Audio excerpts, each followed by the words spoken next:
religious freedom of the majority.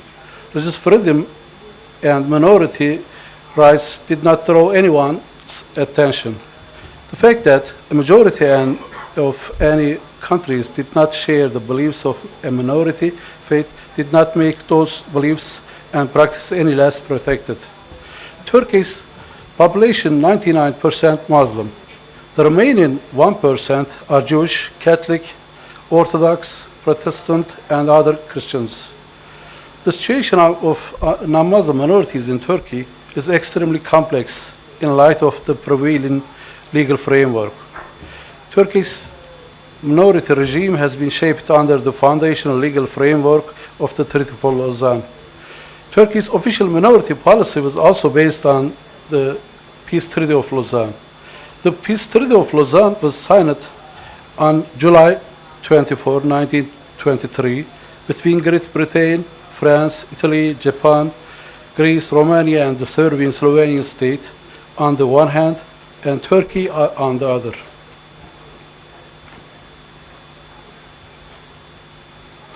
There are three types of status for non-Muslim minority groups in Turkey. First, non-Muslim minorities recognized as such by the state with the Treaty of Lausanne.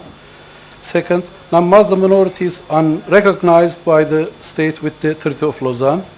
Third, non-Muslim minorities unrecognized by the state after the signing of Treaty of Lausanne. As can be seen in the graph, there were several other religious groups, mostly concentrated in Istanbul and other large cities. The first consists of recognized minorities according to the Peace Treaty of Lausanne. These are exclusively the Armenians, Bulgarians, Greeks, and Jews. At the Lausanne Treaty, the recognized minority groups in Turkey obtained the right to open church-owned private schools. These minorities have schools beginning at preschool and continuing through high school. Officially recognized religious minorities may operate schools under supervision of the Ministry of Education. One of the principals of these schools are Turkish, and they receive their salaries from the government.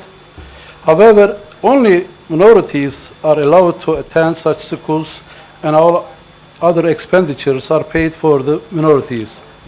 The curriculum of these schools includes Greek, Orthodox, Armenian Orthodox, and Jewish instruction. According to the recognized minorities, the Minorities Committee's greatest difficulty in Turkey. For example, the Armenian Patriarchate of Istanbul, the Greek Orthodox Ecumenical Patriarchate of Istanbul, and the Chief Rabbinate of Turkey have never been granted official status as legal authorities. All related state business is conducted by the responsible departments of the Ministry of Interior, based on resolutions passed by the Minorities Committee in accordance with its own interpretation of the traditions of religious communities. This committee is supposedly the state body with the greatest authority over minorities. However, its scope of authority is still unclear. Minorities must receive permission from this committee for any activity, but it is hard to obtain. For example, when a minority school applied to go to summer camp, the committee turned down their request in the interest of national security. The decisions of the committee is final. They cannot be challenged by the courts and cannot be appealed by minorities. A second challenge that these minority leaders face is that they have no regular income from the community or the state. This problem can hardly be solved by the communities as long as there is no legal connection between the communities on the one hand and the religious leadership on the other. These institutions are maintained by community foundation, which act as the property owners and are only accountable to the state. Armenian, Greek, and Jewish foundations were not allowed to buy or sell property after 1936. Can I get?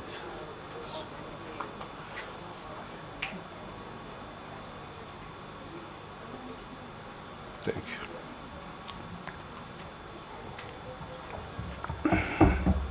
Sorry. However, in order to meet European Union membership requirements, the government declared in August 2002 that Armenian, Greek, and Jewish foundations could buy and sell properties with permission from Ministers' Council. In addition, they can now be members of foundations outside of Turkey.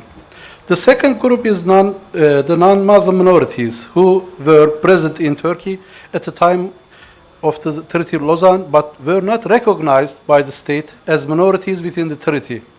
These are, for example, the Syrian Orthodox Church and Catholic United Churches, such as the Chaldean Church, the Syrian Catholic Church, and the Roman Catholic Church. The major difficulty for these minorities is training priests and teachers of religion.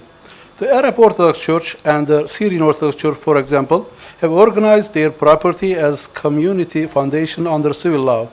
But unlike the recognized non-Muslim minorities, the Syrian Orthodox Church is not allowed to use its monasteries for educational purposes.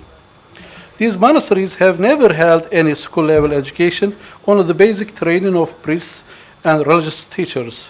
The government has recognized the right of these churches, but they have not been allowed to use these buildings or properties for fundraising, only for religious purposes. The third group of minorities is non-Muslim religious communities that only became active in Turkey after the signing of Treaty of Lausanne. Examples are the Protestant free churches, Jehovah's Witnesses, and many other churches. They have not been able to establish churches or other institutions, including schools. As we see, only minorities recognized by the Turkish government obtained the right to open church-owned private school in Turkey under the guarantees of the Peace Treaty of Lausanne. In this way, even though minorities who given some rights in the Peace Treaty of Lausanne, they still have also had to live under the prohibitions of Turkey unique secularism. Until recently, it was impossible to talk about religious freedom in Turkey in the context of both minority and majority, apart from religious minority groups guaranteed by the Treaty of Lausanne. According to this agreement, certain minorities, especially Christians and Jews, have privileged rights. Minorities included in the Peace Treaty of Lausanne can establish new religious institutions. The Turkish government has limited the number of minority groups that is guaranteed these rights to those that were established at the time of Peace Treaty of Lausanne. I would like to brief you on the current developments in religious freedom and the status of non-Muslim minorities in Turkey due to European Union requirements. We can say that the situation of religious freedom in Turkey is likely to change soon. Turkey has wanted to become part of European Union for a long time, but only recently has it appeared possible. Entry talks started many years ago, but Turkey must improve its human rights and living standards before it can join. In order to meet European Union norms, the previous Turkish government amended the constitution to abolish the death penalty, give language and other rights to the Kurdish people, and drop restriction on the press. As is known, the Justice and Development Party gained control over the government in September 2002. Under the new administration, many laws granting rights to religious minorities have been proposed. Recognized or unrecognized, all religious minorities in Turkey may open new places of worship as long as they obtain a permit for the local governments. Furthermore, the Justice and Development Party recently redefined the role of minority committee with the goal of assisting minorities rather than patrolling them. The government abolished the minority subcommittee established by secret regulation in 1962 to monitor minorities as potential threats to the country and replace it with the board of assess problems of minorities. Unlike the previous law, the law doesn't list the proposed for which foundations can be founded, given the impression that funding religious foundations is permitted. There are 167 minority foundations recognized by the General Directorate for foundation, including Greek Orthodox Foundation with approximately 77 sites, Armenian Orthodox Foundation with approximately 54 sites, etc. The General Directorate for Foundations also regulates historic Muslim charitable foundation, including schools, hospitals, and orphanages. I need to finish my speech because my time is getting up. In conclusion, the country of Turkey has been a very important crossroad between Europe and Asia for centuries. The juncture of civilization has helped develop the political and cultural society of Turkey today. Turkey has had a democracy for almost a century now. Admittedly, many problems have challenged the young republic and have forced it to adjust.